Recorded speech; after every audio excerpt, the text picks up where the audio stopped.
The W202 has a lot of really rare and cool features that are kind of unique to it, and since mine's a higher trim model with all the features, plus I still have the original owner's manual, I'll go through a few of them just to see what the average W2O experiences are like. So this first one's kind of an easy one. In most W202s, they came with this switch which lets down the headrests and back. And also another feature, if you press both of these at the same time, it'll automatically set your climate control to 72. Another cool feature about this climate control system is that during the winter, when it gets really cold out, the engine can actually use residual heat from your car to heat the cabin. So it's called this rest button. So if you turn the car off, it'll take heat from the engine and pump it into the cabin. So another really good feature, so if your car came with a smart key like mine did, which will look like this, if you hold down the unlock button, it'll roll down all of your windows and your sunroof in sync. And if it doesn't, you might have to reset. If you took off the battery at some point, you might have to reset the battery. But it'll do that. And then also you can reprogram the key. So if you only drive by yourself pretty often, you can reprogram it to where if you hit the unlock button, instead of all 4 doors unlocking, you can make it so that only the driver's door and the gas cap, which is on the other side, will open up. This next one is a really useful one if you do a lot of work on your Mercedes yourself. There's some hood pins in here, and if you take them out, you can make the hood go 90 degrees straight up so you won't hit your head on that, and you can work farther in the back of the engine bay. So if we move to the back seat, as you can see, W202s don't have the greatest legroom.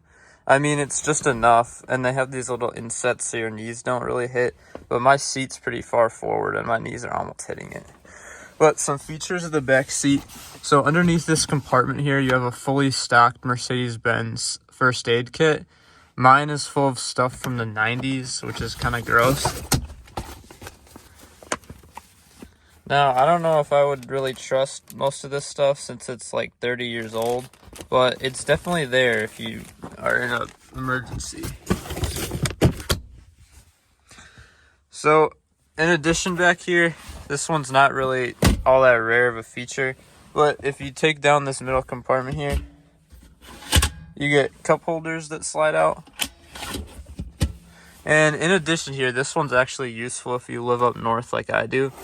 There's a foldable leather ski bag that'll come out so you don't get water and debris inside the cabin of your car, which is really nice, and it's all made out of leather.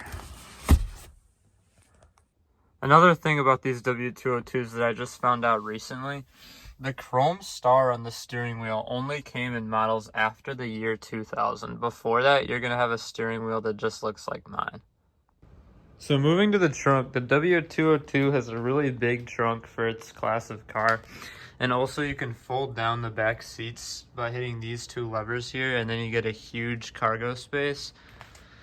And also there's a CD changer over here. It has 6 tracks and you can select it from the stereo up front. Now for the back here, there's this little lever here. You'll pull that. And here's your spare tire compartment and a lot of extra goodies. So the W202 has a gigantic battery. As you can see, my tray's kind of rusted, but that's besides the point.